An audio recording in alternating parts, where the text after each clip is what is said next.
जब इंसान को ये नहीं पता कि उसकी ज़िंदगी है कितनी, तो वो बिज़नेस की प्लानिंग कैसे कर सकता है। कभी भी ना प्रोडक्ट कंप्रोमाइज़ किया है, ना किसी चीज़ से कंप्रोमाइज़। क्यों? जब एक इंसान हम पे ट्रस्ट करता है, जिसमें वो अपना फेस, अपना हेयर हमारे आगे रख देता है। It's just that the techniques are different, the services are different, of course, which differentiates us from other salons. Each service have different products, so we do not compromise on the products. Eventually, in the same way, we do not compromise on the trainings as well. So all our girls are highly trained. We were very young when we started, me and my sister.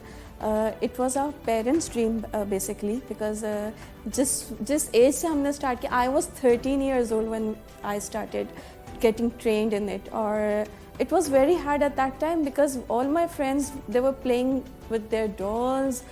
You know, जो लड़कियों के खेल के चीज़ें होती हैं और जिस तरह से उनकी activities होती है, तो all my friends were in those activities. And once we are coming back from school, तो हम जो है salon में with our uniform हम वहाँ पे खड़े हुए हैं and we are getting trained. और it was a bit hard for us कि हम ये सोचते थे क्यों हमारे parents हमारे ऊपर इतनी सख्ती करते हैं. But अब जो हम अपने आप को देखते हैं तो मैं कहती हूँ वाकई में, because our parents knew what they have, what vision they had for us.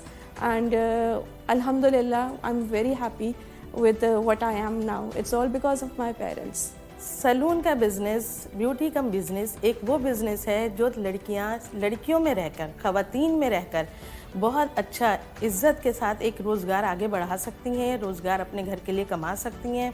It's a bit hard to remember, लेकिन I can tell you what areas we cover. We cover like Nazmabad, North, Zamzama. Nearly we are going to open in Clifton, Hyderabad, more other places. We have salon in Gulshan. We have salon in where else? Many places. So yeah. Rose beauty parlour कैसे बना? ज़रूरत इंसान को आगे बढ़ाती है और रोज़ beauty parlour बनाने का मकसद कोई पहले से कोई प्रोग्राम या प्लान नहीं था. 6 बेटियां थीं, एक माँ थी, अब्बू हमारे थे नहीं, तो लिहाजा ये हुआ कि अब किस तरह से जो है सरवाइव करना चाहिए. मैट्रिक कर लिया, तालीम जारी रही, लेकिन कमाने के लिए भी कुछ करना था. तो अम्मी ने हमारी सोचा कि बेटियां हैं मेरी तो ये है फूल, तो इस वजह से उन्होंने सोचा कि लड़कियों के बीच में ही काम हो. ब्यूटी पार्लर बनाया, एक छोटा सा नाज़माबाद में एक शॉप में बना और 6 बेटियों को उन्होंने रोज़ का नाम दिया, तो ये पार्लर बन गया रोज़ ब्यूटी पार्लर. और माशाल्लाह से सब बहनें आगे चल के बहुत इज़्ज़त के साथ और माँ की दुआओं के साथ आगे बढ़ती रहें. ज़िंदगी में कामयाब होने के लिए जितनी मेहनत की ज़रूरत होती है, उससे ज़्यादा ज़रूरत आपको दुआओं की होती है. Yes, we do offer, but only the basic one. For getting more precise, for getting a speciality in any of the department, we have our Rose Beauty College, so anyone can enroll it and be a expert beautician over there. जब खाने के लिए नहीं है, कमाने के लिए नहीं है, तो आप सोचें ब्यूटी की तरफ कौन जाएगा? कोई भी नहीं जाएगा. लेकिन जो लोग जॉब के लिए हैं या जो एम्प्लॉयज़ हैं, उनको सैलरी चाहिए, किसी का रेंट का घर है, किसी की बच्चों की फ़ीस है, स्कूल खुले ना खुले फ़ीस पे करनी है. ऐसा नहीं कर सकते कि हम अपने स्टाफ को बिठा दें. हमने कोशिश ये की कि कोई एक भी स्टाफ घर ना बैठे. नौकरी सबकी थी और जो जायदाद बनाई थी वो बेची थी. पिछली भी कोई नहीं थी. यहाँ तक पहुँचने का भी हमें कुछ नहीं मालूम था कि हमारा सफ़र कहाँ तक है और मज़ीद कहाँ तक होगा. जब इंसान को ये नहीं पता कि उसकी ज़िंदगी है कितनी, तो वो बिज़नेस की प्लानिंग कैसे कर सकता है. मुझे ये नहीं पता कि कल मैं रहूँगी या नहीं रहूँगी, तो मैं कैसे प्लान कर सकती हूँ कि मैं आगे कहाँ तक जाऊँगी. इंशाअल्लाह ताला अगर बच्चों ने साथ दिया, स्टाफ ने साथ दिया, क्योंकि ब्रांड से कंप्रोमाइज़ नहीं है. ये रोज़ ब्यूटी पार्लर का उसूल है कि कभी भी ना प्रोडक्ट कंप्रोमाइज़ किया है, ना किसी चीज़ से कंप्रोमाइज़. क्यों? जब एक इंसान हम पे ट्रस्ट करता है, और ट्रस्ट कौन सा? ब्लाइंड ट्रस्ट, जिसमें वो अपना फेस, अपना हेयर हमारे आगे रख देता है और ये सोचता है कि हम उसको बेहतरीन रिज़ल्ट देंगे.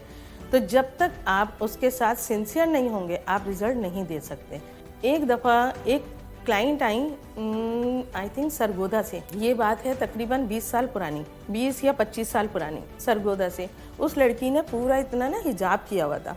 मैं बैठी, मैंने कहा चलो अब तो हटा दो, ख़वातीन है सारी, जेंट्स तो है नहीं, तो ये हटाइए नकाब।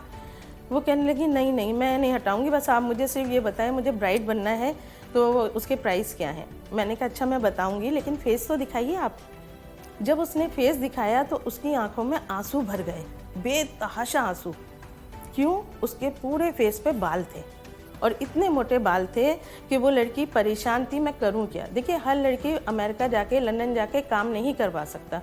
उस वक्त हमने सोचा कि अल्लाह ताला काश अगर हमें हिम्मत दें तो हम ये ट्रेनिंग हासिल करें और लेज़र लेकर आएँ। क्यों? बाहर जाके इसका ट्रीटमेंट तकरीबन 10-20 लाख का होता है। जो चीज़ बाहर 25 लाख में होती है, आप यकीन करें कि 1 लाख में कोई प्रॉफिट नहीं। सिर्फ क्या जो उसका एक्सपेंस है कि लोग जो परेशान होते हैं, जिनकी आंखों में वीरानी होती है, उनकी आंखों में एक खुशी हो जाती है कि अपने मुल्क में बैठ के इतने से अमाउंट के साथ उनकी वो प्रॉब्लम सॉल्व हो जाती है।